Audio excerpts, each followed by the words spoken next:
YouTube channel पर आप सभी का स्वागत है। झारखंड के जनजातीय विद्रोहों के इस वन शॉट विश्लेषण में आपका स्वागत है। आज हम एक ही कहानी की तरफ मतलब शुरुआत से लेकर मुख्य विद्रोहों तक पूरे सिलसिले को समझने की कोशिश करेंगे। हमारे पास जो स्रोत हैं वो हमें 18वीं और 19वीं सदी के उस दौर में ले जाते हैं जब झारखंड की धरती पर अंग्रेज पहली बार सिंहभूम के रास्ते दाखिल हो रहे हैं। जरा सोचिए उस मंजर को। एक बाहरी ताकत आ रही है और यहाँ के समुदाय अपनी जमीन, अपनी आज़ादी के लिए पहली बार खड़े हो रहे हैं। तो चलिए इस संघर्ष की पहली चिंगारी से शुरू करते हैं। बिल्कुल। और ये समझना बहुत जरूरी है कि हम कोई लिस्ट नहीं देख रहे हैं अलग अलग विद्रोहों की। ये सब एक ही बड़े संघर्ष की कड़ियां हैं। अपनी पहचान, अपने संसाधन और अपनी स्वायत्ता को बचाने का संघर्ष। हर विद्रोह की वजह और तरीके, हाँ, वो अलग थे, लेकिन उनकी आत्मा एक ही थी। अंग्रेजों की रणनीति बदलती रही और उसके जवाब में विद्रोह का तरीका भी। तो सबसे पहला बड़ा टकराव था ढाल विद्रोह, जो 1767 से 1777 तक चला, मतलब पूरे 10 साल। हाँ, पूरे 10 साल। अंग्रेज सिंहभूम में आए और उन्होंने वहां के राजा जगन्नाथ ढाल को हटाकर नीमो ढाल को गद्दी पर बिठा दिया। बस यूं ही, मतलब उन्होंने सोचा कि वो बस किसी को भी राजा बना देंगे और लोग मान लेंगे। ये उनकी क्या रणनीति थी? ये उनकी एक तरह से कह सकते हैं स्टैंडर्ड ऑपरेटिंग प्रोसीजर थी। उनका आजमाया हुआ नुस्खा जो उन्होंने पूरी दुनिया में इस्तेमाल किया। किसी भी इलाके में जाओ, वहां के शासक को कमजोर करो और अपने किसी वफादार या कहिए कठपुतली को बिठा दो। उन्हें लगा कि नीमू ढाल उनके इशारों पर चलेगा और सिंहभूम पर उनका कब्जा हो जाएगा। उन्होंने स्थानीय लोगों की अपने राजा के प्रति वफादारी को बहुत कम आंका और जाहिर है ये दांव उल्टा पड़ गया। जगन्नाथ ढाल ने हार नहीं मानी, लेकिन 10 साल तक एक विद्रोह को चलाना, वो भी उस समय की सबसे बड़ी ताकत के खिलाफ, ये कैसे मुमकिन हुआ? ये इसलिए मुमकिन हुआ क्योंकि ये सिर्फ एक राजा की लड़ाई नहीं थी। ये ढाल यानी पूरे राज्य की जनता की लड़ाई बन गई थी। जगन्नाथ ढाल ने अपनी जनता को एकजुट किया। अंग्रेजों ने इसे दबाने के लिए लेफ्टिनेंट रूक और चार्ल्स मैगिन जैसे अधिकारियों को भेजा, लेकिन वो जंगल और पहाड़ों में आप समझिए कि स्थानीय लोगों के सामने बेबस थे। वो लड़ाई के तरीकों को समझ ही नहीं पाए। तो आखिर में हुआ क्या? 10 साल बाद अंग्रेज थक गए। आप ऐसा कह सकती हैं? उन्हें समझ आ गया कि इस इलाके में शांति तभी हो सकती है जब यहाँ के लोग उसे चाहें। तो 1777 में कंपनी को झुकना पड़ा। उन्होंने अपनी गलती मानी और जगन्नाथ ढाल को फिर से राजा स्वीकार कर लिया। ये झारखंड में अंग्रेजों के खिलाफ पहली बड़ी जीत थी। और इसने एक मिसाल कायम की। हाँ, कि अगर लोग एकजुट हों तो कंपनी को भी पीछे हटना पड़ता है। तो क्या अंग्रेजों ने इस पहली हार से कोई सबक सीखा या उन्होंने अपनी रणनीति और मजबूत कर दी? क्योंकि ढाल विद्रोह के खत्म होते ही 1769 में एक और बड़ा विद्रोह शुरू हो गया था, चुआड़ विद्रोह। उन्होंने सबक तो सीखा, लेकिन शायद गलत सबक सीखा। उन्होंने सीखा कि राजा को हटाने से सीधी बगावत होती है। तो अब उन्होंने सीधे राजा पर नहीं बल्कि उस चीज पर हमला किया जिस पर पूरा समाज टिका था, जमीन। चुआड़ विद्रोह, जिसे भूमिज विद्रोह भी कहते हैं, असल में जमीन की लड़ाई थी। जमीन की लड़ाई मतलब ये कि अंग्रेजों ने जमींदारों पर लगान, जिसे स्थानीय भाषा में चुगाड़ी कहते थे, वो इतना ज्यादा बढ़ा दिया कि उसे चुकाना नामुमकिन हो गया। और जब जमींदार लगान नहीं दे पाते थे तो अंग्रेज उनकी पूरी की पूरी रियासत, जैसे पंचायत राज्य, उसको नीलाम कर देते थे। अच्छा, सोचिए, पीढ़ियों से जो जमीन आपकी है उसे कोई आकर नीलाम कर दे, ये बात तो कोई भी बर्दाश्त नहीं करता। तो क्या ये सिर्फ जमींदारों का गुस्सा था या आम लोग भी इसे अपनी लड़ाई मान रहे थे? उनकी क्या हिस्सेदारी थी इसमें? यहीं पर यह विद्रोह बहुत व्यापक हो जाता है। इसमें घाटवाल और पाइक भी शामिल हो गए। अब ये समझना जरूरी है कि ये घाटवाल और पाइक ये सिर्फ भाड़े के सैनिक नहीं थे। घाटवाल पहाड़ी रास्तों के रक्षक होते थे और पाइक जमींदार की सेना। उनकी पहचान, उनकी जमीन, उनकी रोजमर्रा की जिंदगी, सब कुछ उस जमींदारी व्यवस्था से पीढ़ियों से जुड़ा हुआ था। अच्छा, तो ये पूरा एक इकोसिस्टम था। बिल्कुल। जब अंग्रेजों ने जमींदार पे हमला किया तो उन्होंने सिर्फ एक शासक पर नहीं बल्कि पूरे सामाजिक ताने बाने पर हमला किया। मतलब ये एक तरह का डोमिनो इफेक्ट था। जमींदार गया तो उसके साथ जुड़े हजारों लोगों का भविष्य भी खतरे में आ गया। बिल्कुल। इसीलिए रघुनाथ महतो, सुबल सिंह और दुर्जन सिंह जैसे नेताओं के पीछे आम लोग खड़े हो गए। ये विद्रोह जंगल महल के बहुत बड़े इलाके में फैल गया और लगभग आप मानिए कि 30 साल तक अलग अलग रूपों में चलता रहा। इसने अंग्रेजों को दिखा दिया कि जमीन के मालिकाना हक से छेड़छाड़ करना आग से खेलने जैसा है। इसी दौर में पलामू के इलाके में भी एक और कहानी चल रही थी, चेरो विद्रोह। क्या वहां भी वजह जमीन ही थी? वजह लगभग वही थी, बाहरी दखलंदाजी। यहां लड़ाई उत्तराधिकार को लेकर थी। अंग्रेज गोपाल राय को राजा बनाना चाहते थे, जबकि वहां के असली हकदार थे चित्रजीत राय। तो चित्रजीत राय और उनके दीवान जयनाथ सिंह भोक्ता ने मिलकर अंग्रेजों के खिलाफ मोर्चा खोल दिया। और इसी से जुड़ा है भोक्ता विद्रोह भी, जिसका नेतृत्व जयनाथ सिंह भोक्ता कर रहे थे, है ना? हाँ, ये दोनों विद्रोह एक ही सिक्के के दो पहलू थे। जब अंग्रेजों ने पलामू किले पर कब्जा करने की कोशिश की तो जयनाथ सिंह ने लड़ाई लड़ी, लेकिन वो हार गए और उन्हें सरगुजा भागना पड़ा। उनके भागते ही भोक्ता विद्रोह तो खत्म हो गया, लेकिन चीरो समुदाय का गुस्सा शांत नहीं हुआ। हाँ, क्योंकि हमारे स्रोत बताते हैं कि 1800 में भूखन सिंह के नेतृत्व में चेरो विद्रोह का दूसरा दौर शुरू हुआ, और इस बार वजह ज्यादा साफ थी।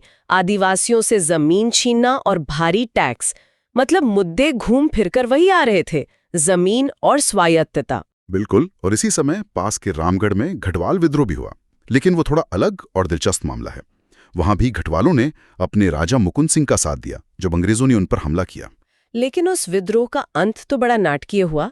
कहते हैं कि राजा मुकुंद सिंह खुद ही भाग गए और विद्रोह खत्म हो गया। ये थोड़ा अजीब नहीं है? ये अजीब लग सकता है, लेकिन यह उस दौर की मानसिकता को दिखाता है। यह एक बेहतरीन उदाहरण है कि इन शुरुआती विद्रोहों में वफादारी व्यक्ति केंद्रित थी, मतलब राजा के प्रति। लोग मुकुंद सिंह के लिए लड़ रहे थे, किसी आज़ादी जैसे बड़े विचार के लिए नहीं। जब उनका राजा ही भाग गया तो उनकी लड़ाई का मकसद भी खत्म हो गया। यह बाद के विद्रोहों से बहुत अलग है, जहां वफादारी एक समुदाय या एक विचारधारा के प्रति होने लगी। ये बहुत दिलचस्प नुक्ता है। तो अंग्रेजों ने देखा कि राजाओं को हटाने से विद्रोह होता है, जमीन छीनने से विद्रोह होता है। तो राजमहल की पहाड़ियों में पहाड़िया जनजाति के साथ उन्होंने एक नई और शायद ज्यादा चालाकी भरी रणनीति अपनाई। हाँ, वहां उन्होंने बल प्रयोग के साथ साथ लालच का भी इस्तेमाल किया। पहाड़िया विद्रोह 3 चरणों में हुआ। पहले 2 चरण जो रमना आहाड़ी और जगन्नाथ देव के नेतृत्व में हुए, उन्हें दबाने के लिए अंग्रेजों ने एक चाल चली। उन्होंने पहाड़िया सरदारों को नकद भत्ता देने की घोषणा कर दी। मतलब एक तरह से उनकी वफादारी खरीदने की कोशिश। बिल्कुल, एक तरह की कैरेट एंड स्टिक पॉलिसी थी ये। लेकिन इस कहानी का सबसे दुखद मोड़ तो तीसरे चरण में आया, जिसका नेतृत्व महेशपुर की रानी सर्वेश्वरी कर रही थी। और यहाँ वजह थी दामिनी कोह। ये नाम सुनने में बड़ा काव्यात्मक है, पहाड़ियों का आंचल। इसके पीछे की क्रूर सच्चाई क्या थी? इसके पीछे एक बहुत बड़ी ब्यूरोक्रेटिक लैंड ग्रैब, मतलब कागजी कार्रवाई से जमीन हड़पने की साजिश थी। इसे ऐसे समझिए कि सरकार आपके पुश्तैनी बगीचे के चारों ओर बाड़ लगाकर उसे सरकारी पार्क घोषित कर दे और कहे कि अब आप यहां सिर्फ घूम सकते हैं, इसके मालिक नहीं हैं। ओहो! अंग्रेजों ने पहाड़िया लोगों की जमीन के एक बहुत बड़े हिस्से को दामिनी कोह का नाम देकर उसे सरकारी संपत्ति घोषित कर दिया। ये तो सीधे सीधे उनकी जड़ों पर हमला था। उनकी पैतृक भूमि को उनसे छीन लिया गया। बिल्कुल, ये उनकी पहचान और आजीविका पर सीधा हमला था। रानी सर्वेश्वरी ने इसका कड़ा विरोध किया और पहाड़िया सरदारों को एकजुट करके संघर्ष छेड़ दिया। लेकिन अंग्रेजी हुकूमत के विशाल तंत्र के सामने उनका संघर्ष टिक नहीं पाया। उन्हें पकड़ लिया गया और भागलपुर जेल भेज दिया गया, जहां 1807 में उनकी मृत्यु हो गई। अब तक हमने जितने भी विद्रोहों की बात की, वो सब एक तरह से प्रतिक्रिया थे, रिएक्शन थे। लेकिन अब हम एक ऐसे आंदोलन पर आते हैं जो प्रोएक्टिव था, जिसने लड़ाई का तरीका ही बदल दिया। तिलका मांझी का आंदोलन। ये कहानी कुछ अलग लगती है। हाँ, बिल्कुल सही कह रही हैं। तिलका मांझी का आंदोलन एक बड़ा बदलाव था। उनका असली नाम जबरा पहाड़िया था। वो सिर्फ अंग्रेजों पर रोक नहीं रहे थे, वो उन पर हमला कर रहे थे। उनका लक्ष्य बहुत साफ था, अंग्रेजों को अपनी धरती से पूरी तरह बाहर निकालना और अपना शासन, अपनी आबुआ राइज स्थापित करना। और उन्होंने लोगों को एकजुट करने का तरीका भी बड़ा अनोखा अपनाया।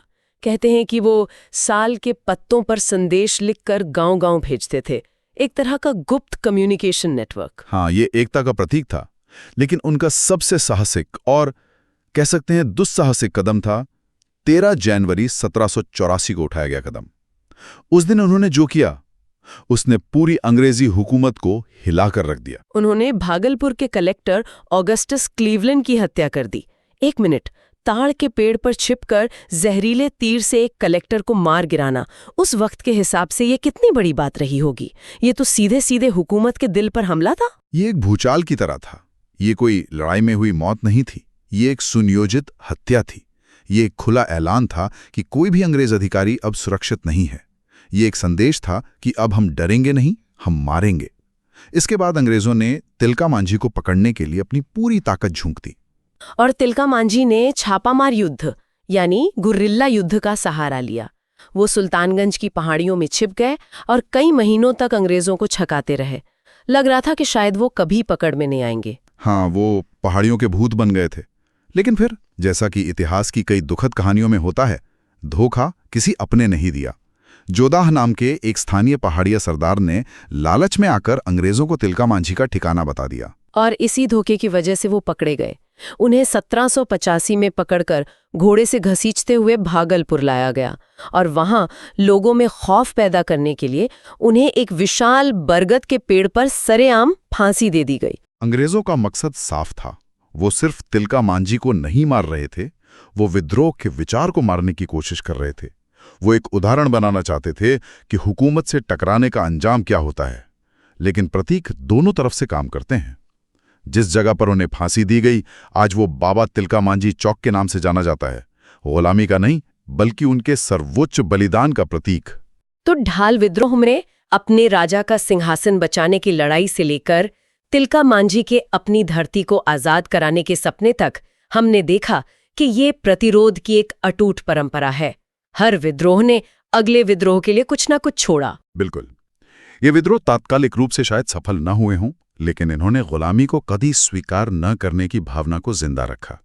इन्होंने ही वह जमीन तैयार की जिस पर बाद में बिरसा मुंडा के उलगुलान जैसा विशाल आंदोलन खड़ा हुआ। इन कहानियों से यह साबित होता है कि इतिहास केवल विजेताओं द्वारा नहीं लिखा जाता, बल्कि अपने हक के लिए लड़ने वालों के संघर्ष से भी लिखा जाता है। इन सब कहानियों पर सोचने के बाद एक सवाल मन में आता है ना? जब किसी समुदाय की जमीन, संस्कृति और जीने के तरीके पर किसी बाहरी ताकत का हमला हो, तो उसका सामना करने का सही तरीका क्या हो सकता है? क्या इन ऐतिहासिक संघर्षों में आज के दौर के लिए भी कोई सबक छिपा है? तो आज हम इतिहास के पन्नों में दबी एक ऐसी कहानी पर बात करने वाले हैं जो कोई 1-2 साल की बगावत नहीं थी। बिल्कुल नहीं, ये बहुत लंबी चली। हाँ, ये लगभग 40 साल तक चली एक लंबी लड़ाई थी। हम बात कर रहे हैं 1782 से 1821 तक चले तमाड़ विद्रोह की। और ये कोई मामूली विद्रोह नहीं था। हमारे पास जो दस्तावेज हैं, वो इसे अंग्रेजों के खिलाफ भारत के जनजातीय समुदायों द्वारा लड़ी गई सबसे लंबी और सबसे व्यापक लड़ाई मानते हैं। 40 साल, मतलब एक पूरी पीढ़ी इस संघर्ष को देखते हुए बड़ी हुई होगी। बिल्कुल। तो आज हमारी कोशिश यही समझने की है कि आखिर वो कौन सी वजहें थीं जिन्होंने इस आग को सुलगाया। ये इतने लंबे समय तक मतलब जलती कैसे रही, और इसके अलग अलग दौर में कौन से चेहरे और घटनाएं अहम थीं? हाँ, क्योंकि हमारे स्रोत हमें इसकी एक बहुत ही दिलचस्प चरण दर चरण कहानी बताते हैं। सही कहा। तो चलिए इसे खोलते हैं। सबसे पहले ये चिंगारी भड़की कहाँ से? इस विद्रोह की जड़ में क्या था? देखिए, स्रोतों के हिसाब से इसकी 2 बड़ी वजह थीं। पहली तो सीधी सीधी अंग्रेजों की नीतियां थीं, जो बाहरी लोगों को, दिक्कों को जैसा कहा जाता था, हाँ, जिन्हें वो दिक्कू कहते थे, उनको लाकर बसा रही थीं और उन्हें ज्यादा तरजीह दे रही थीं। तो इससे स्थानीय आदिवासी समुदाय को लगा होगा कि उनकी जमीन, उनका जंगल, उनकी पहचान, सब कुछ खतरे में है। सही बात है। और दूसरी वजह कह सकते हैं घर के अंदर ही थी।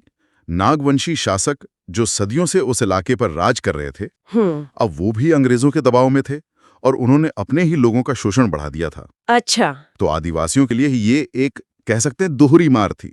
एक तरफ बाहरी अंग्रेजी हुकूमत और दूसरी तरफ अपने ही राजाओं का अत्याचार। बिल्कुल, गुस्सा दोनों तरफ था। तो 1782 में जब ये शुरू हुआ, तो पहले दौर में क्या हुआ? 1782 में तमाड़ के मुंडा आदिवासियों ने हथियार उठा लिए, लेकिन ये आग सिर्फ तमाड़ तक ही नहीं रुकी, फैल गई वो भी। हाँ, हमारे रिकॉर्ड्स बताते हैं कि बहुत जल्द रामगढ़, पंचेत और वीरभूम के लोग भी इसमें शामिल हो गए। मतलब बेचैनी पूरे इलाके में थी, बस तमाड़ ने पहली चिंगारी दी। एकदम सही। और जब नागवंशी शासकों ने इसे दबाने की कोशिश की होगी, तब यहीं पर बात दिलचस्प हो जाती है। उनके दमन का असर उल्टा हुआ। उल्टा? हाँ, विद्रोही दबने के बजाय और ज्यादा आक्रामक हो गए, और तो और उन्हें कुछ स्थानीय जमींदारों का भी साथ मिलने लगा। अच्छा, जमींदार भी साथ आ गए। हाँ, जो शायद खुद अंग्रेजी व्यवस्था से परेशान थे। लेकिन ये दौर ज्यादा लंबा नहीं चला, इसे दबा दिया गया था, है ना? हाँ, 1783 के आखिर तक एक अंग्रेज अफसर थे, मेजर जेम्स क्रॉफर्ड। उन्होंने इसे कुचलने में कामयाबी हासिल कर ली। तो विद्रोहियों को आत्मसमर्पण करना पड़ा। जी, कागज पर तो शांति हो गई और अगले 5 साल तक सब शांत भी रहा, पर असल में ये सिर्फ एक पैटर्न की शुरुआत थी। कैसा पैटर्न? विद्रोह, दमन, कुछ साल की खामोशी और फिर एक नई चिंगारी। बिल्कुल। यहाँ ये वाकई दिलचस्प हो जाता है। 5 साल की शांति के बाद ये आग दोबारा कैसे भड़क गई? हाँ, क्या वजह वही पुरानी थी? वजह थोड़ी अलग थी, पर गुस्सा वही था। 1789 में विद्रोह का दूसरा चरण शुरू हुआ। इस बार मामला ये था कि मुंडाओं ने विष्णु मानकी और मौजी मानकी के नेतृत्व को मानने से इनकार कर दिया। मतलब ये एक अंदरूनी टकराव था। हाँ, एक अंदरूनी टकराव जो बाहरी शोषण के खिलाफ एक बड़े विद्रोह में तब्दील हो गया। ये दिखाता है कि समाज के अंदर भी तनाव था। तो अंग्रेजों ने क्या किया? अंग्रेजों ने इस बार कैप्टन होगन को भेजा, लेकिन वो इसे दबा नहीं पाए। असफल रहे। हाँ, शायद वो विद्रोहियों की ताकत को कम आंक रहे थे। फिर इसके बाद लेफ्टिनेंट कूपर को भेजा गया और उन्हें कामयाबी मिली। इस बार अगले 4 सालों के लिए शांति हो गई। तो दूसरी बार भी विद्रोह को कुचल दिया गया। हाँ, ऐसा लगता है कि अंग्रेजों ने मामला सुलझा लिया। लगता तो यही है। लेकिन 4 साल बाद कहानी ने एक और नाटकीय मोड़ लिया। 1794 में जो हुआ उसने इस संघर्ष को और भी ज्यादा उलझा दिया। आपने सही कहा, उलझा दिया। 1794 में विद्रोह की तीसरी लहर उठी, जो 1796 तक बहुत बड़ी हो चुकी थी। और इस बार जैसा कि आपने कहा, एक विलेन सामने आया। हाँ, कम से कम विद्रोहियों की नजर में। राय के राजा नरेंद्र शाही ने विद्रोहियों का साथ देने के बजाय अंग्रेजों से हाथ मिला लिया। 1 मिनट। हाँ। अपने ही लोगों के खिलाफ? जी। ये तो बहुत बड़ा धोखा था। इसका क्या असर हुआ? विद्रोहियों के लिए ये गद्दारी की आखिरी हद थी। इसकी प्रतिक्रिया बहुत बहुत भयानक थी। भयानक? हाँ, सोनाहातू गांव में आदिवासियों ने एक सभा बुलाई और राजा नरेंद्र शाही की हत्या कर दी। अरे बाप रे! ये अंग्रेजों और उनके पिट्ठुओं के लिए एक साफ संदेश था कि धोखा देने वालों को बख्शा नहीं जाएगा। इस बार आंदोलन का चेहरा कौन था? क्या फिर से कोई मुंडा नेता? नहीं, और यही इस चरण को और दिलचस्प बनाता है। इस बार नेता थे ठाकुर भोलानाथ सिंह। मतलब एक जमींदार? हाँ, ये दिखाता है कि गुस्सा सिर्फ आदिवासियों तक ही सीमित नहीं था, बल्कि स्थानीय जमींदार वर्ग भी अंग्रेजी व्यवस्था से तंग आ चुका था। तो अंग्रेजों ने इसका जवाब कैसे दिया? वो चुप तो नहीं बैठे होंगे? बिल्कुल नहीं। 1798 में कैप्टन लिमिट और कैप्टन बेन के नेतृत्व में एक बड़ी सैनिक कार्रवाई हुई और इस अभियान में उन्होंने ठाकुर भोलानाथ सिंह को गिरफ्तार कर लिया और जैसे ही नेतृत्व पकड़ा गया, आंदोलन की कमर टूट गई। हाँ, तमाड़ विद्रोह एक बार फिर ठंडा पड़ गया। यहाँ एक पैटर्न साफ नजर आ रहा है। विद्रोह होता है, उसे दबाया जाता है, कुछ साल शांति रहती है और फिर एक नया नेता सामने आता है। ये तो एक साइकिल जैसा लगता है। बिल्कुल, और ये साइकिल हमें बताती है कि अंग्रेज सिर्फ लक्षणों का इलाज कर रहे थे, बीमारी का नहीं। मतलब वो नेता को पकड़ लेते थे, लेकिन जो गुस्सा और अन्याय लोगों के दिलों में था वो वैसा का वैसा ही रहता था। और वो बस एक नए नेता के उभरने का इंतजार करता था। एकदम, और इंतजार ज्यादा लंबा नहीं करना पड़ा। नहीं करना पड़ा होगा। बिल्कुल नहीं। भोलानाथ सिंह की गिरफ्तारी के ठीक 9 साल बाद 1807 में चौथा चरण शुरू हुआ।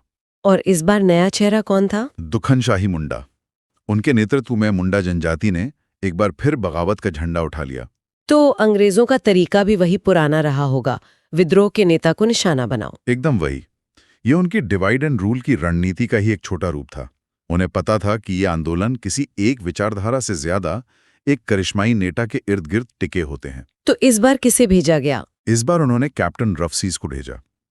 वो एक तरह से ऐसे विद्रोहों को कुचलने के एक्सपर्ट माने जाते थे। और वो कामयाब रहे? हाँ, 1808 में वो दुखन शाही को गिरफ्तार करने में कामयाब रहे और जैसा कि पैटर्न बन चुका था, उनकी गिरफ्तारी के बाद ये चरण भी शांत हो गया। तो हर कुछ साल में एक विद्रोह, उसे दबा दिया जाता है और फिर कुछ साल की शांति। लेकिन अब तक हम ये पैटर्न समझ चुके हैं कि ये शांति का मतलब विद्रोह का अंत नहीं था, बस एक छोटा सा ब्रेक था। सही पकड़ा आपने।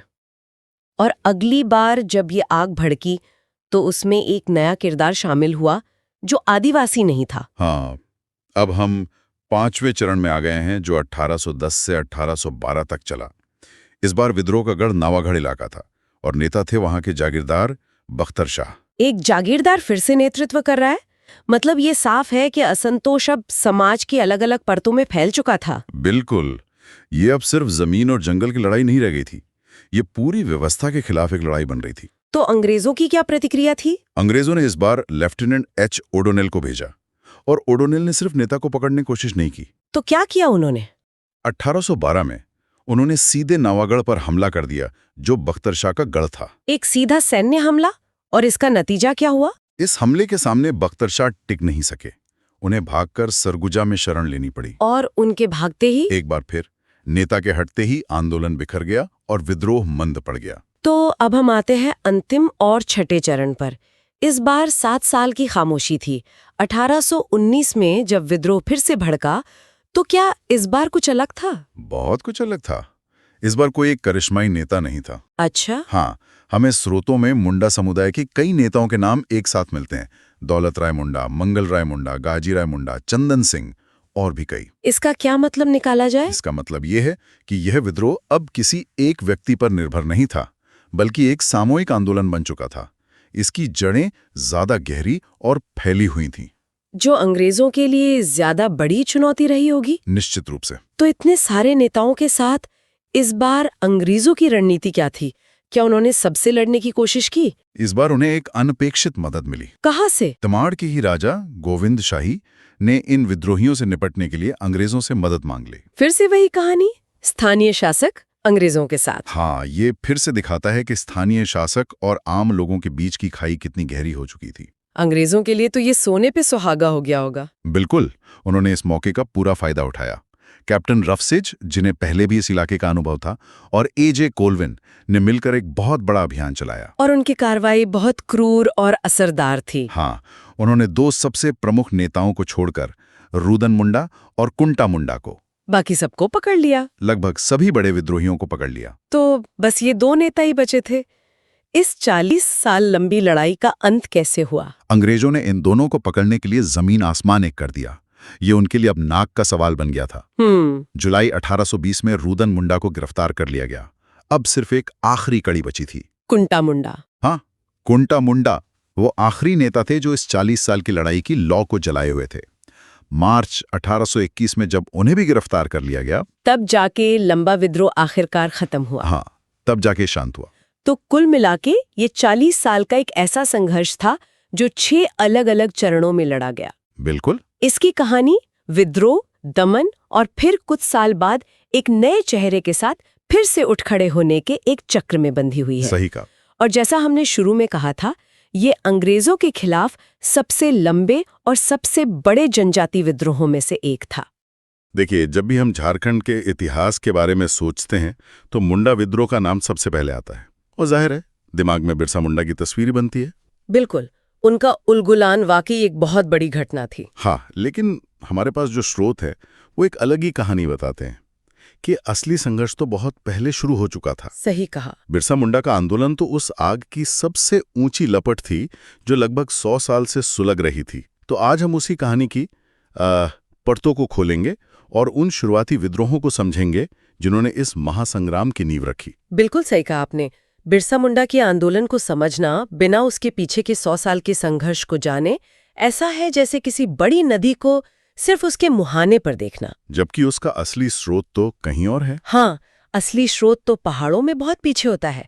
आज हम उसी स्रोत तक जाने की कोशिश करेंगे। हमारे पास जो दस्तावेज हैं वो 18वीं सदी के अंत से लेकर 19वीं सदी के मध्य तक फैले हुए हैं। तो हमारा मिशन क्या है? सिर्फ घटनाओं की एक लिस्ट देखना? नहीं, हमारी कोशिश रहेगी कि हम न सिर्फ इन विद्रोहों की एक सूची देखें, बल्कि उस पैटर्न को समझें, उन कारणों की तह तक जाएं और ये जानें कि कैसे छोटे-छोटे विरोध एक बड़े जन आंदोलन में तब्दील हो गए, जिसे हम कोल विद्रोह के नाम से जानते हैं। बिल्कुल। तो चलिए सीधे मुद्दे पर आते हैं। 18वीं सदी का अंत। अंग्रेज धीरे धीरे अपनी पकड़ मजबूत कर रहे थे और उनके साथ आ रही थी एक नई व्यवस्था, जमींदारी। जी। हमारे रिकॉर्ड्स में पहला बड़ा जिक्र मिलता है 1793 के बुंडू और राहे के मुंडा विद्रोह का। फिर 3 साल बाद ही 1796 में सिल्ली और राहे में एक और विद्रोह होता है, और ये सिलसिला थमता नहीं। 1807 में तमाड़ में फिर एक विद्रोह, एक के बाद एक। हाँ, एक के बाद एक। ऐसा लगता है जैसे बार बार पानी में पत्थर फेंका जा रहा हो और हर बार लहरें उठ रही हों। क्या इन सभी शुरुआती विद्रोहों में कोई एक कॉमन धागा था? एक नहीं, कई धागे थे, लेकिन सबसे मजबूत धागा था जमीन का। इसे ऐसे समझिए, अच्छा, आदिवासियों के लिए जमीन कोई खरीदने बेचने की चीज नहीं थी। वो उनके पुरखों की विरासत और समुदाय की पहचान थी, मतलब उनकी संस्कृति का केंद्र थी। और ये जो नई बंदोबस्ती व्यवस्था या जमींदारी सिस्टम लाया जा रहा था, उसने उस पूरी सोच पर ही हमला कर दिया। ये वैसा ही था जैसे किसी परिवार के पूजा घर को तोड़कर उसे एक दुकान में बदल दिया जाए। मतलब ये सिर्फ आर्थिक नहीं बल्कि एक सांस्कृतिक और भावनात्मक हमला था। बिल्कुल। 1793 का विद्रोह इसी व्यवस्था के खिलाफ पहली सामूहिक चीख थी। और इस चीख को दबाने के लिए अंग्रेजों ने क्या किया? जिक्र आता है एक मेजर फॉलर का। हाँ, और मेजर फॉलर जैसे अधिकारियों का तरीका भी एक पैटर्न सेट करता है। वो सिर्फ सैन्य बल का इस्तेमाल नहीं करते थे, बल्कि स्थानीय जमींदारों के साथ मिलकर इन विद्रोहों को कुचलते थे। तो इससे हुआ ये कि आदिवासियों की नजर में जमींदार और अंग्रेज दोनों एक ही सिक्के के दो पहलू बन गए।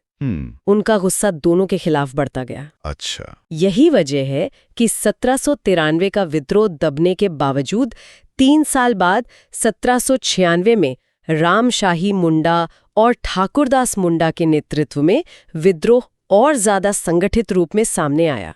और उन्होंने तो शायद कुछ इलाकों पर कब्जा भी कर लिया था। जी हाँ, उन्होंने नेगडीहे और लक्ष्मण शाही के गढ़ों पर कब्जा भी कर लिया था। ये बात मुझे थोड़ी हैरान करती है। एक के बाद एक विद्रोह हो रहे थे और उन्हें कुचला जा रहा था। क्या इससे लोगों का हौसला नहीं टूट रहा था? देखिए, टूटना तो स्वाभाविक था। तो फिर 1807 में दुखन मानकी जैसे नेता इस निराशा के माहौल में लोगों को फिर से संगठित कैसे कर पाते थे? ये बहुत अच्छा सवाल है। इसका जवाब आदिवासी समाज की संरचना में ही छिपा है। उनका समाज बहुत मजबूती से जुड़ा हुआ था। जब एक व्यक्ति पर हमला होता था तो उसे पूरे समुदाय पर हमला माना जाता था। अच्छा, तो ये सामुदायिक भावना बहुत मजबूत थी। बहुत ज्यादा।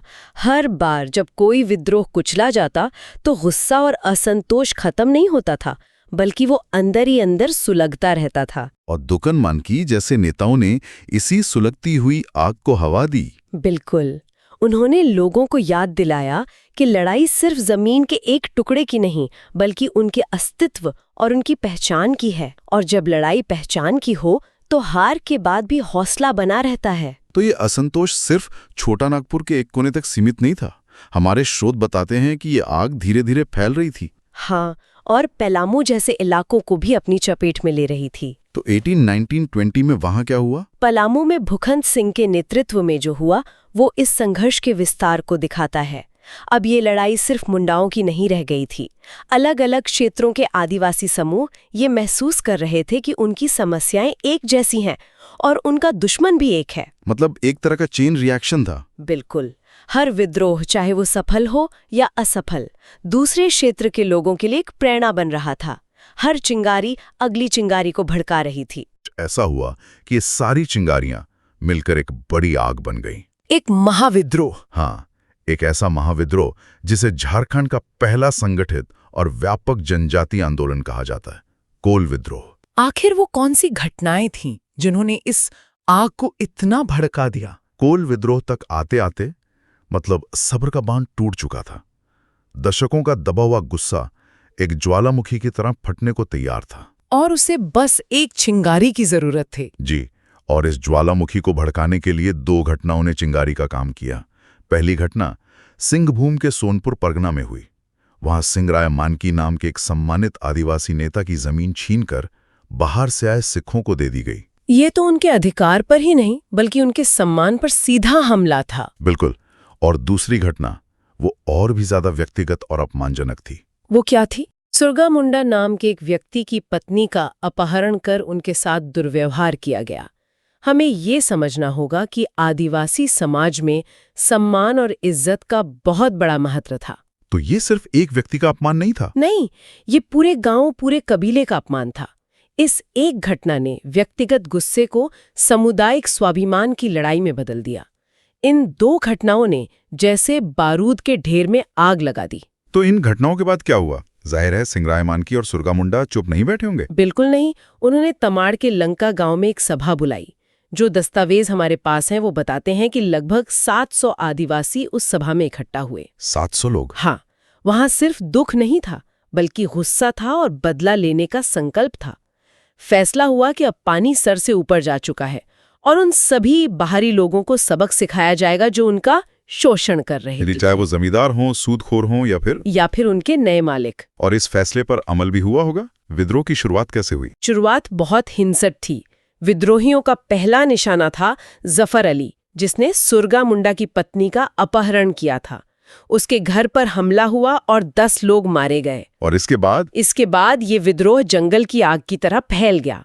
सोनपुर परगना में करीब 150 बाहरी लोगों को मार डाला गया। सिखों और मुसलमानों की बस्तियों को निशाना बनाया गया, उन्हें लूटा गया। ये तो दशकों के शोषण की एक बहुत ही तीव्र और हिंसक प्रतिक्रिया थी। बिल्कुल, और ये सिर्फ मुंडाओं का विद्रोह नहीं था। इसमें हो, चेरो, खरवाड़ सब शामिल हो गए।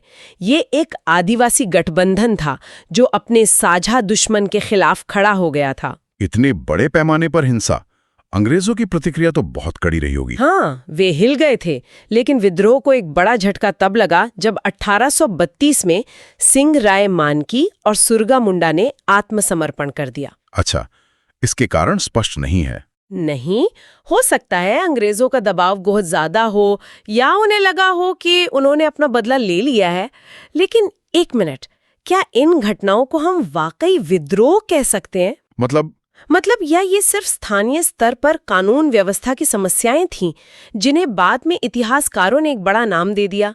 अंग्रेज तो इन्हें शायद सिर्फ डाकुओं की हरकत मानते होंगे। ये एक बेहतरीन सवाल है। अंग्रेजी रिकॉर्ड्स में अक्सर इन्हें उपद्रव या अशांति कहा गया है। लेकिन जब हम इन घटनाओं की गहराई में जाते हैं तो ये साफ हो जाता है कि ये सिर्फ लूटपाट नहीं थी। इसके पीछे एक स्पष्ट विचारधारा थी। हाँ, अपनी जमीन, अपनी संस्कृति और अपने आत्मसम्मान की रक्षा करना।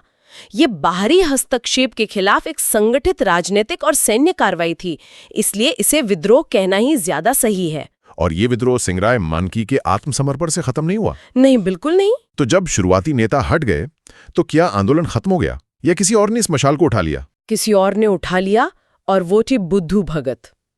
उन्होंने सिंहभूम में संघर्ष को एक नई ऊर्जा दी। वो एक करिश्माई नेता थे और उन्होंने अंग्रेजों को बहुत कड़ी टक्कर दी। तो अंग्रेजों को उन्हें हराने के लिए क्या करना पड़ा? उन्हें कैप्टन इम्पे के नेतृत्व में एक बड़ी सेना भेजनी पड़ी। लड़ाई बहुत भीषण हुई, लेकिन अंत में बुद्धू भगत और उनके कई साथी मारे गए। यहाँ कैप्टन इम्पे की भूमिका सिर्फ एक सैन्य कमांडर की नहीं थी, बल्कि विद्रोह को बेरहमी से कुचलने वाले एक प्रतीक की थी। बुद्धू भगत की हार के बाद ऐसा लगता है कि कोल विद्रोह की कमर टूट गई होगी, लेकिन कहानी यहीं खत्म नहीं होती, है ना? नहीं होती। इसी दौर में एक और बड़ा नाम सामने आता है, गंगा नारायण सिंह। हाँ, उनके विद्रोह को तो गंगा नारायण का हंगामा ही कहा जाता है। इसका कोल विद्रोह से क्या संबंध था? यह उसी बड़ी कहानी का एक और महत्वपूर्ण अध्याय है। गंगा नारायण का भूमिज विद्रोह कोल विद्रोह के समानांतर ही चल रहा था। ये उसी व्यापक असंतोष की एक और अभिव्यक्ति थी। उन्होंने अपने आंदोलन में धर्म का भी इस्तेमाल किया, जैसा कि हमारे स्रोत बताते हैं। बिल्कुल, और ये बहुत होशियार कदम था। उन्होंने इसे पारंपरिक मान्यताओं और धर्म से जोड़ दिया। लोगों ने कालिका का अवतार मानने लगे थे। इससे उनके आंदोलन को एक दैवीय स्वीकृति मिल गई, जिसने लोगों को बड़ी संख्या में उनसे जोड़ा। और उनके हंगामे की शुरुआत कैसे हुई? उन्होंने विद्रोह की एक औपचारिक घोषणा की। 26 अप्रैल 1832 को उन्होंने बड़ा भूम के दीवान माधवलाल की हत्या कर दी। माधवलाल को आदिवासी विरोधी और शोषक माना जाता था? जी, इसलिए उसकी हत्या एक प्रतीकात्मक कार्रवाई थी। ये एक ऐलान था कि अब बर्दाश्त नहीं किया जाएगा। उनका संघर्ष भी उन्हीं बाहरी शक्तियों के खिलाफ था, जमींदार, कंपनी के पुलिस अधिकारी, नमकदारोगा और सूदखोर। तो उनका सामना भी अंग्रेजी सेना से हुआ होगा? हाँ, लेफ्टिनेंट ट्रिमर जैसे अधिकारियों से उनका सामना हुआ। गंगा नारायण की सेना ने अंग्रेजों को काफी परेशान किया। लेकिन इस हंगामे का अंत बहुत नाटकीय और दुखद था। हाँ, चाईबासा के पास खरसावां के ठाकुर थे चेतक सिंह।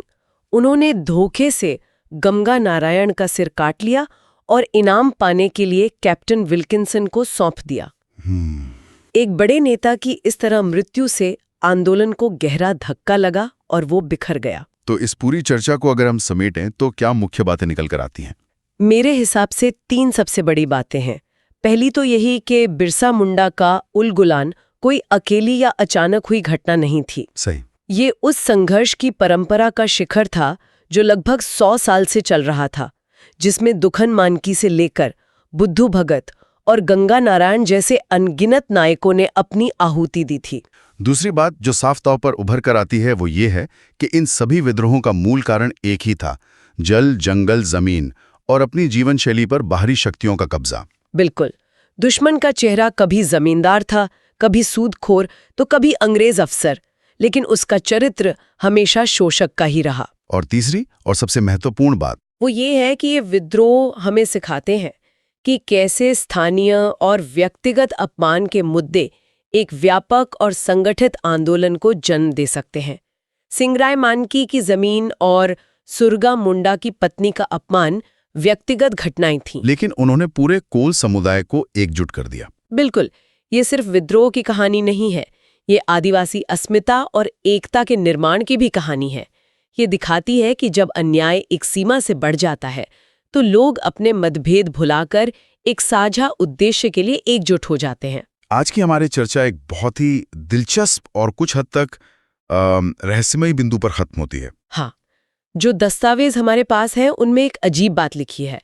वे कहते हैं कि गंगा नारायण की मृत्यु के बारे में कोई ठोस ऐतिहासिक प्रमाण उपलब्ध नहीं है। ये कैसे हो सकता है? यही तो बात है। अब ये एक बहुत बड़ा सवाल खड़ा करता है। एक ऐसा व्यक्ति जिसने इतना बड़ा हंगामा खड़ा कर दिया, जिसे आज भी याद किया जाता है, उसकी मौत का कोई पक्का रिकॉर्ड क्यों नहीं है? तो क्या चेतक सिंह वाली कहानी सच नहीं है? सच है। ये सवाल हमें सोचने पर मजबूर करता है कि इतिहास कैसे लिखा जाता है। उसे कौन लिखता है? हाँ, और इस प्रक्रिया में किन की कहानियां सच मान ली जाती हैं और किन की कहानियां समय की धूल में कहीं खो जाती हैं।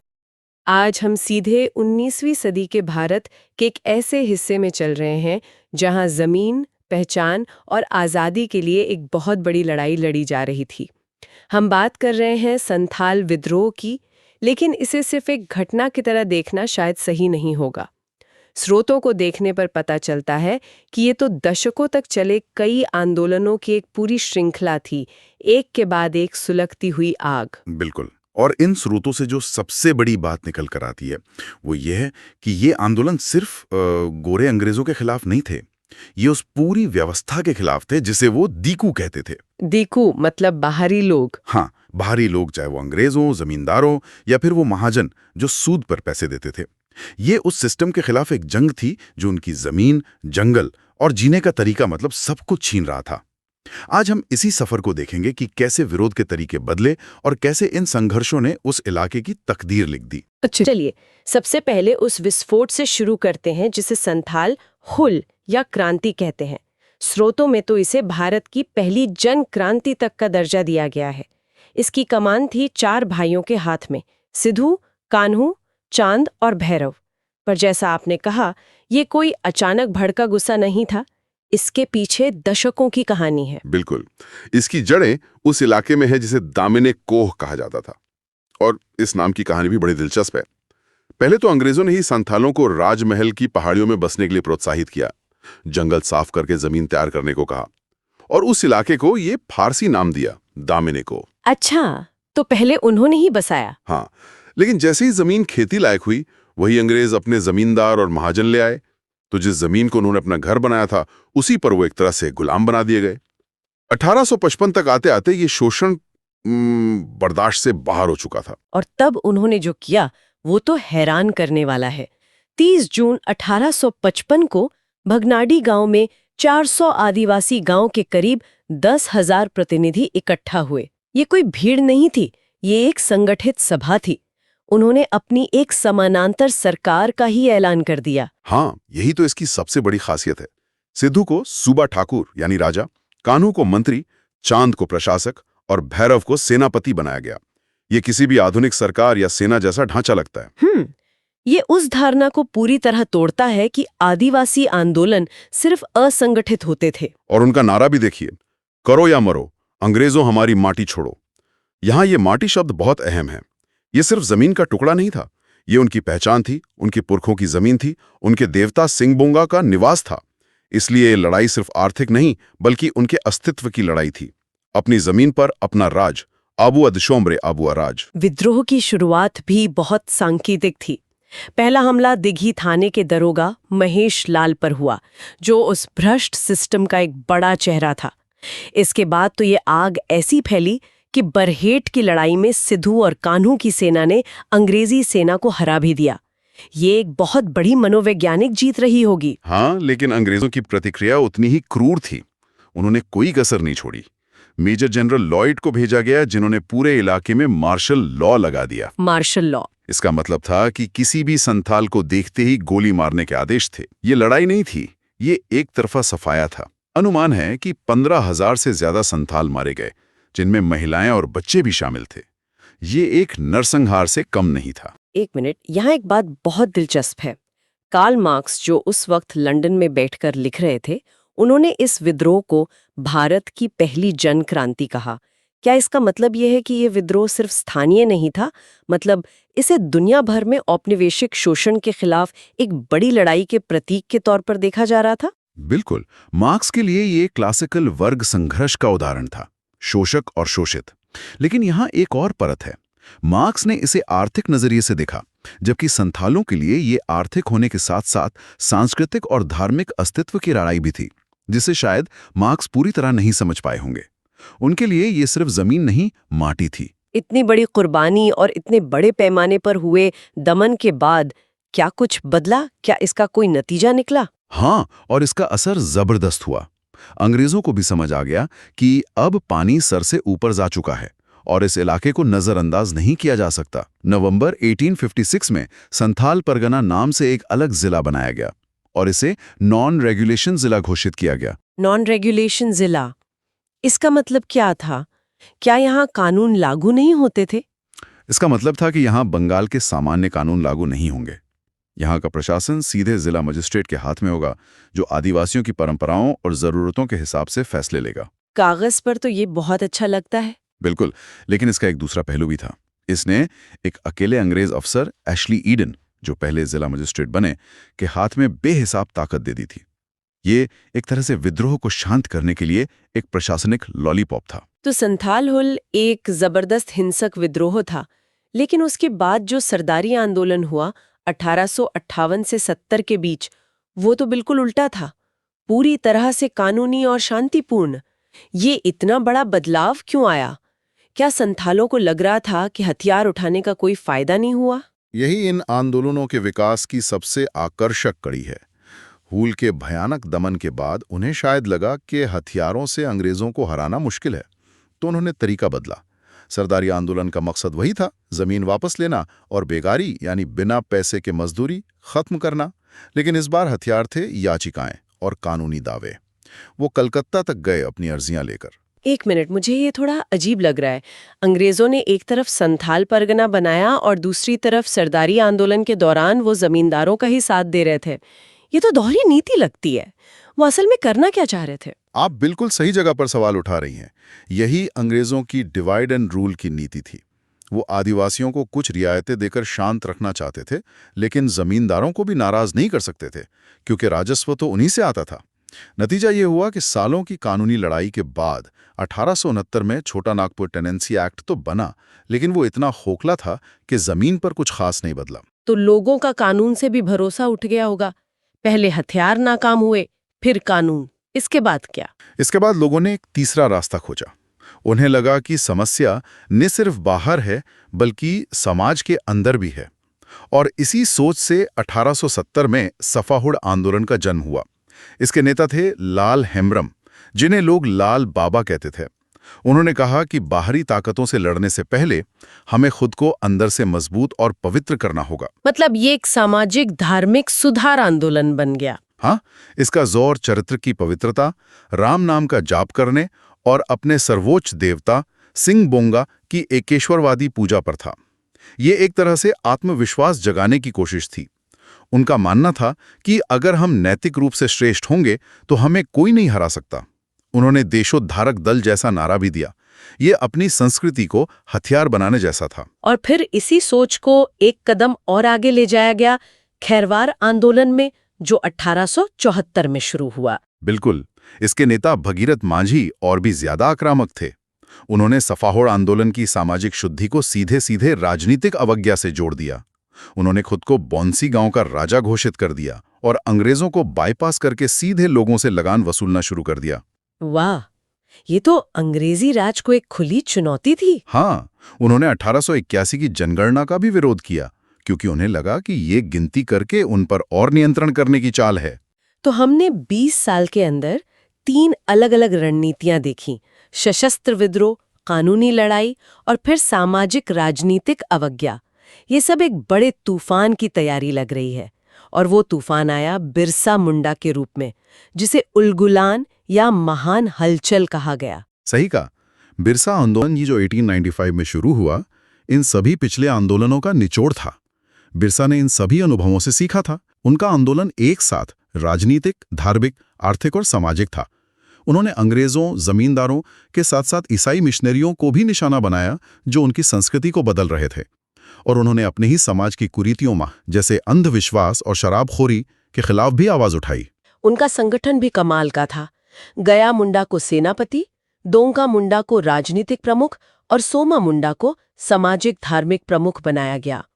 और उनका नारा कटोंग बाबा कटोंग, जिसका मतलब था काटो बाबा काटो, ये सिर्फ हिंसा का आह्वान नहीं था, ये उन सभी बाहरी शक्तियों और शोषण के प्रतीकों को काटने का आह्वान था जो उनके समाज को दीमक की तरह खा रहे थे। अंग्रेज बिरसा मुंडा की लोकप्रियता और संगठन क्षमता से डर गए थे। उन्हें एक बहुत बड़े खतरे के तौर पर देखा गया, इसीलिए उन्हें 2 बार रांची जेल में बंदी बनाया गया। और दुख की बात यह है कि उनकी गिरफ्तारी बंदगांव के जगमोहन सिंह के एक आदमी वीर सिंह महली की मुखबिरी पर हुई थी। अच्छा, मतलब अंदर से भी धोखा मिला। हाँ, ये दिखाता है कि संघर्ष सिर्फ बाहरी ताकतों से नहीं, बल्कि अंदर के लोगों से भी था। तो इस महान हलचल का अंतिम परिणाम क्या निकला? क्या ये भी बाकी आंदोलनों की तरह दब गया? दबा तो दिया गया और बिरसा मुंडा की जेल में रहस्यमय परिस्थितियों में मौत हो गई, लेकिन इस उलगुलान की गूंज इतनी जबरदस्त थी कि अंग्रेज सरकार को वो करना पड़ा जो वो दशकों से टाल रही थी। इसका सबसे ठोस और दूरगामी प्रभाव था 11 नवंबर 1908 को छोटा नागपुर काश्तकारी एक्ट का पारित होना। इस एक्ट में ऐसा क्या खास था जिसने इसे इतना महत्वपूर्ण बना दिया? 1869 में भी तो एक एक्ट आया था। ये एक्ट 1869 वाले से कहीं ज्यादा मजबूत था। पहली बात, इसने बेगारी पर पूरी तरह से प्रतिबंध लगा दिया, जो शोषण की जड़ थी। दूसरी और सबसे महत्वपूर्ण बात, इसने आदिवासियों के पारंपरिक भूमि अधिकारों, जिन्हें खुटकट्टी अधिकार कहते हैं, को कानूनी मान्यता दी। खुटकट्टी अधिकार? इसका मतलब था कि जमीन किसी एक व्यक्ति की नहीं, बल्कि पूरे कबीले या गांव की होगी और उसे बेचा या हस्तांतरित नहीं किया जा सकता। इसने आदिवासियों की जमीन को बाहरी लोगों के हाथ में जाने से रोकने के लिए एक कानूनी ढाल तैयार कर दी। लेकिन क्या ये ढाल पूरी तरह से काम कर पाई? यहीं पर असल कहानी है। ये एक्ट एक 2-धारी तलवार था। इसने कागज पर तो आदिवासियों को जमीन का हक दिया, लेकिन इसे लागू करने की जिम्मेदारी उसी ब्यूरोक्रेसी पर थी जो जमींदारों से मिली हुई थी। तो कानून तो बन गया, लेकिन जमीन पर न्याय मिलना अभी भी एक लंबी लड़ाई थी। फिर भी ये एक बहुत बड़ी जीत थी, जो बिना उलगुलान के शायद कभी मुमकिन नहीं होती। तो अगर हम इन सभी आंदोलनों को एक साथ देखें, हमने लगभग आधी सदी में फैले विद्रोहों की एक पूरी श्रृंखला देखी। संथाल हुल के सशस्त्र विद्रोह से लेकर सरदारी आंदोलन की याचिकाओं, सफा होड़ के आत्मसुधार और फिर बिरसा मुंडा के संगठित उलगुलान तक, ये सभी आंदोलन एक ही धुरी के चारों ओर घूम रहे थे: जमीन, सम्मान और स्वशासन। इसमें जो बात सबसे आकर्षक है, वो है विद्रोह के तरीकों का ये निरंतर विकास। उन्होंने हर नाकामी से सीखा और अपनी रणनीति बदली, लेकिन जमीन का अधिकार और दिखू यानी बाहरी शोषण का मूल मुद्दा हमेशा केंद्र में रहा। और ये जानना जरूरी है कि संथाल परगना जिला हो या छोटा नागपुर काश्तकारी एक्ट जैसा प्रगतिशील कानून, ये बदलाव उन्हें अंग्रेजों ने तोहफे में नहीं दिए।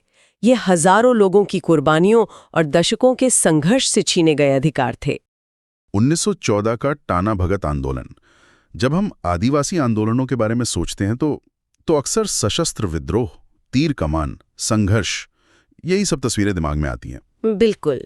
लेकिन आज हमारे सामने जो स्रोत हैं, वो एक पहेली सी पेश करते हैं। झारखंड का एक आदिवासी आंदोलन, जिसे इतिहास में विशुद्ध गांधीवादी कहा गया। पर मजे की बात यह है कि यह आंदोलन तब शुरू हुआ जब गांधी जी भारत में थे ही नहीं। बिल्कुल, और यही इस आंदोलन को असाधारण रूप से दिलचस्प बनाता है। ये घटना है अप्रैल 1914 की और महात्मा गांधी दक्षिण अफ्रीका से भारत लौटे जनवरी 1915 में। 1 साल बाद। हाँ, लगभग। तो सवाल ये उठता है कि अहिंसा, आत्मशुद्धि और सविनय अवज्ञा के ये विचार ये छोटा नागपुर के जंगलों में गांधी जी के आने से पहले पहुंचे कैसे? या क्या वो वहां पहले से ही मौजूद थे? आज हम इसी गुत्थी को सुलझाने की कोशिश करेंगे। हमारे पास जो दस्तावेज हैं वो हमें जतरा भगत के नेतृत्व में शुरू हुए इस आंदोलन की परतों को खोलने में मदद करेंगे। तो चलिए शुरू से शुरू करते हैं। ये आंदोलन आखिर था क्या?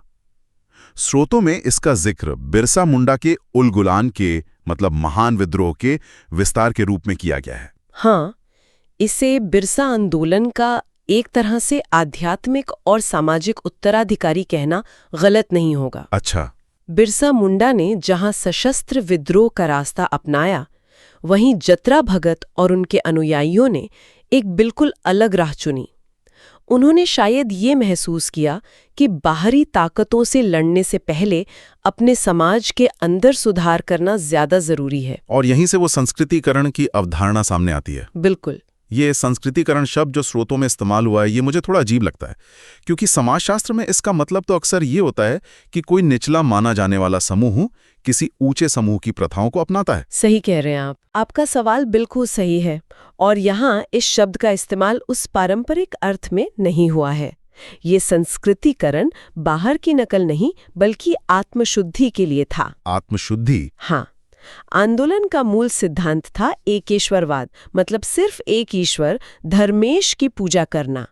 जतरा भगत का मानना था कि उरांव जनजाति पर जो संकट है, चाहे वो बीमारियां हो या अंग्रेजों का अत्याचार, उसका कारण कई सारे देवी देवताओं और आत्माओं की पूजा करके अपने मुख्य देवता को नाराज करना है। तो ये एक तरह से अपने विश्वास को और ज्यादा केंद्रित और शक्तिशाली बनाने की कोशिश थी, है ना? बाहरी आडंबरों को हटाकर धर्म को उसके मूल रूप में वापस लाना। आपने सही पकड़ा।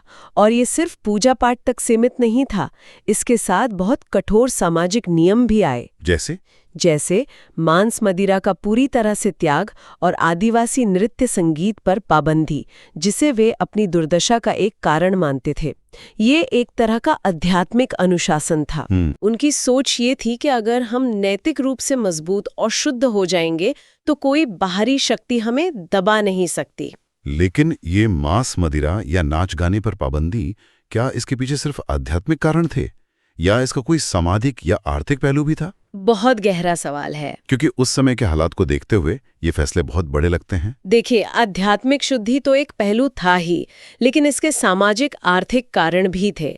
शराबखोरी उस समय आदिवासी समाज की एक बहुत बड़ी समस्या थी। अच्छा। जिससे साहूकार और जमींदार फायदा उठाते थे।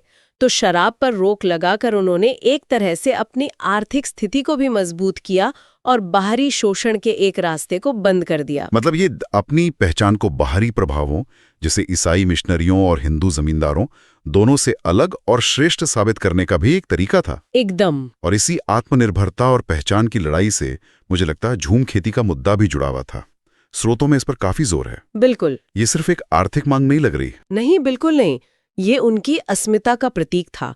झूम खेती जमीन के टुकड़ों पर बारी बारी से खेती करना और फिर उसे पड़ती छोड़ देना। ये उनकी जीवन शैली का आधार था। प्रकृति के साथ सह अस्तित्व का दर्शन था ये। और ब्रिटिश सरकार ने इस पर रोक लगा दी थी। हाँ, उन्होंने इसे पिछड़ा और अकुशल बताकर इस पर रोक लगा दी और स्थायी खेती को बढ़ावा दिया। पर असली मकसद तो जंगलों पर नियंत्रण करना और लगान वसूलना था। झूम खेती पर वापस लौटने का आह्वान एक तरह से ब्रिटिश राज के पूरे आर्थिक और कानूनी ढांचे को सीधी चुनौती थी। हाँ। ये कहना था कि हम तुम्हारी व्यवस्था को नहीं मानते, हम अपनी जमीन पर अपने तरीके से जिएंगे। एकदम। ये अपनी स्वायत्तता का ऐलान था। इसीलिए इस आंदोलन का शुरुआती नाम, जैसा कि दस्तावेजों में मिलता है, कुड़ुख धर्म आंदोलन था। कुड़ुख यानी उरांव जनजाति का मूल धर्म। ये नाम ही बताता है कि आंदोलन की आत्मा अपनी सांस्कृतिक और धार्मिक पहचान को फिर से स्थापित करने में थी। ठीक है, तो विचार तो बहुत शक्तिशाली थे, इसमें कोई शक नहीं। लेकिन एक विचार आंदोलन कैसे बनता है? ये जतरा भगत से निकलकर पूरे इलाके में फैला कैसे? क्योंकि एक अकेले व्यक्ति के लिए इतना बड़ा बदलाव लाना तो संभव नहीं है। और यहीं पर इस आंदोलन का जमीनी चरित्र सामने आता है। ये ऊपर से थूपा हुआ नहीं था, बल्कि लोगों के बीच से उभरा था। इन लेखों में कई स्थानीय नेताओं का जिक्र मिलता है जिन्होंने इसे आगे बढ़ाया। कौन कौन थे? मांडर में शिबू भगत, घाघरा में बलराम भगत और बिशनपुर में भिक्कू भगत। इन सब ने अपने अपने इलाकों में आंदोलन की मशाल जलाई, जिससे ये किसी एक व्यक्ति पर निर्भर न रहकर एक जन आंदोलन बन गया। और इसी कड़ी में एक नाम मुझे सबसे ज्यादा प्रभावित करता है, जिसका जिक्र स्रोतों में साफ तौर पर है, सिसाई की देवमनिया। हाँ, 1914 में एक आदिवासी आंदोलन में एक महिला का नेतृत्व की भूमिका में होना, ये तो अपने आप में एक क्रांति है। स्रोतों में उनके बारे में और क्या जानकारी दी गई है? ये एक बहुत ही महत्वपूर्ण बिंदु है और दुर्भाग्य से हमारे स्रोत इस पर बहुत विस्तार से नहीं बताते, जो उस दौर के इतिहास लेखन की एक सीमा को भी दिखाता है। लेकिन देवमिनिया का नाम आना ही इस बात का पुख्ता सबूत है कि ये आंदोलन सिर्फ पुरुषों तक सीमित नहीं था। महिलाएं इसमें न सिर्फ भागीदार थीं, बल्कि नेतृत्वकारी भूमिका में भी थीं। जरा सोचिए, उस पितृसत्तात्मक समाज में एक महिला का धार्मिक और सामाजिक आंदोलन का नेतृत्व करना कितनी बड़ी बात रही होगी। क्या उनका नेतृत्व पुरुषों के नेतृत्व से किसी तरह अलग था, या उन्होंने महिलाओं से जुड़े मुद्दों को ज्यादा उठाया? काश इन दस्तावेजों में इस पर और रोशनी डाली गई होती। ये अनुमान लगाना तो मुश्किल है, पर हम ये कह सकते हैं कि उनकी उपस्थिति ने आंदोलन को और ज्यादा समावेशी बनाया होगा। हाँ, ये तो है। इसने दूसरी महिलाओं को भी घर से बाहर निकलकर आंदोलन से जुड़ने के लिए प्रेरित किया होगा। देवमनिया का जिक्र इस आंदोलन की प्रगतिशील सोच को दिखाता है। ठीक है, इसकी बनावट, इसका नेतृत्व, सब कुछ दिलचस्प है। लेकिन अब आते हैं उस सबसे बड़े सवाल पर जिससे हमने शुरुआत की थी, इसका तरीका पूरी तरह अहिंसक। जब मैं दूसरे स्रोत में दिए गए झारखंड के अन्य आंदोलनों की सूची देखता हूं, जैसे 1831 का कोल विद्रोह, 1855 का संथाल हूल या खुद बिरसा मुंडा का उलगुलान, ये सभी सशस्त्र विद्रोह थे, सीधी टक्कर, हिंसा हुई। उनकी तुलना में टाना भगतों का रास्ता इतना अलग क्यों था? ये उस दौर में क्रांतिकारी चुनाव था, इसमें कोई शक नहीं है। चारों तरफ हिंसक प्रतिरोध हो रहा था, लेकिन टाना भगतों ने कहा कि हमारी लड़ाई हथियारों से नहीं, चरित्र से है। वाह! हमारी ताकत, हमारी एकता और हमारे नैतिक बल में है। उन्होंने असहयोग का रास्ता चुना। उन्होंने जमींदारों के लिए बेगारी करनी बंद कर दी, सरकारी कर देने से इनकार कर दिया, और ये सब कुछ बिना कोई हथियार उठाए पूरी तरह शांतिपूर्ण तरीके से किया। एक तरह का नैतिक प्रतिरोध। हाँ, नैतिक और आध्यात्मिक प्रतिरोध, जिसकी ताकत के आगे अंग्रेज भी हैरान थे। तो टाना भक्तों को उनके विचारों में अपने आंदोलन का प्रतिबिंब दिखा। हाँ, बिल्कुल। इनका जुड़ाव तो राष्ट्रीय आंदोलन से भी हुआ है ना। वो गया अधिवेशन वाली बात तो कमाल की है। हाँ, ये इस आंदोलन के सफर का एक शिखर बिंदु है। स्रोतों से पता चलता है कि टाना भगतों ने 1922 में कांग्रेस के गया अधिवेशन में हिस्सा लिया था। 1922 में? हाँ, जरा उस दृश्य की कल्पना कीजिए। छोटा नागपुर के सुदूर गांवों से आए सफेद खादी पहने टाना भगत देश भर के बड़े बड़े नेताओं के साथ राष्ट्रीय स्वतंत्रता पर चर्चा कर रहे हैं। ये दो दुनियाओं का मिलन था। इसका क्या असर हुआ होगा? क्या कांग्रेस के नेताओं ने उनकी बातों को गंभीरता से लिया? दस्तावेज बताते हैं कि कांग्रेस, खासकर गांधी जी और राजेंद्र प्रसाद जैसे नेता, टाना भक्तों के अहिंसक प्रतिरोध और अनुशासन से बहुत प्रभावित हुए। अच्छा। जमीन वापसी की मांग उठाई और कांग्रेस ने उनके आंदोलन को अपना समर्थन दिया। तो एक अटूट रिश्ते की शुरुआत हुई जो आजादी तक चली। बिल्कुल। तो चलिए अब उस पहली पर लौटते हैं, 1914 का गांधीवादी आंदोलन। अब जब हमने सारे सबूत देख लिए हैं, इसका सामाजिक सुधार, इसका नेतृत्व, इसका अहिंसक तरीका, तो हम इसके बारे में क्या कह सकते हैं? हम ये कह सकते हैं कि टाना भगत आंदोलन सिर्फ एक विद्रोह नहीं था। ये औपनिवेशिक शासन के खिलाफ एक बहुत ही जटिल, बहुस्तरीय और गहरी प्रतिक्रिया थी। ये हमें बताता है कि प्रतिरोध का मतलब हमेशा हथियार उठाना नहीं होता। ये अपनी सांस्कृतिक और आध्यात्मिक पहचान को मजबूती से स्थापित करके आत्मसम्मान और गौरव को फिर से हासिल करने की लड़ाई थी। शायद ये किसी भी जंग को जीतने से ज्यादा जरूरी होता है। और अब सबसे बड़ा सवाल, अप्रैल 1914 में शुरू हुआ यह आंदोलन, जिसे स्रोत विशुद्ध गांधीवादी कह रहे हैं, जबकि गांधी जी खुद जनवरी 1915 में भारत आए। ये विरोधाभास कैसे सुलझेगा? यहाँ पर कई संभावनाएं हो सकती हैं और ये इतिहास के सबसे दिलचस्प सवालों में से एक है। पहली और सबसे सरल संभावना है कि ये एक समानांतर विकास था। मतलब दुनिया के अलग अलग कोनों में एक जैसे हालात में लोगों के दिमाग में एक जैसे विचार आ सकते हैं उत्पीड़न से लड़ने के लिए अहिंसक असहयोग का विचार इतना मौलिक है कि ये कहीं भी पनप सकता है। या एक और संभावना ये भी हो सकती है कि अहिंसा और आत्मशुद्धि के ये विचार आदिवासी दर्शन और परंपरा में पहले से ही मौजूद थे। हो सकता है जतरा भगत ने किसी बाहरी व्यक्ति से प्रेरणा लेने के बजाय अपने ही समाज की सदियों पुरानी शिक्षाओं को एक नया रूप दिया हो। ये एक बहुत मजबूत संभावना है। हम अक्सर ये मान लेते हैं कि ऐसे प्रगतिशील विचार बाहर से आते हैं, जबकि कई समुदायों की अपनी आंतरिक बौद्धिक परंपराएं होती हैं। सही बात है। हो सकता है कि गांधीवादी शब्द का इस्तेमाल बाद के इतिहासकारों ने किया हो, क्योंकि उन्हें टाणा भक्तों के तरीकों और गांधी जी के तरीकों में समानता दिखी। टाणा भक्तों ने खुद को गांधीवादी नहीं कहा होगा।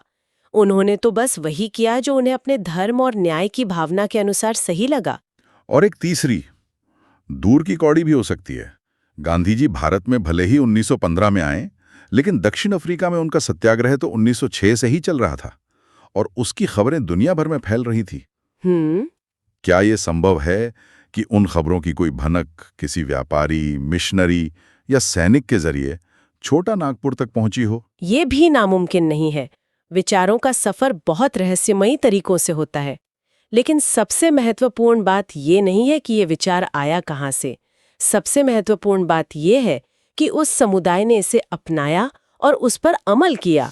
चाहे प्रेरणा गांधी से मिली हो या अपनी परंपरा से। हाँ, उन्होंने अहिंसा को एक शक्तिशाली राजनीतिक हथियार के रूप में इस्तेमाल करके दिखाया। तो शायद सही निष्कर्ष ये है कि टाणा भगतों को गांधी जी के विचारों में अपने संघर्ष का प्रतिबिंब दिखाई दिया और गांधी जी को टाणा भगतों में अपने सिद्धांतों का जमीनी प्रमाण। बिल्कुल, दोनों ने एक दूसरे को प्रभावित किया और मजबूत बनाया।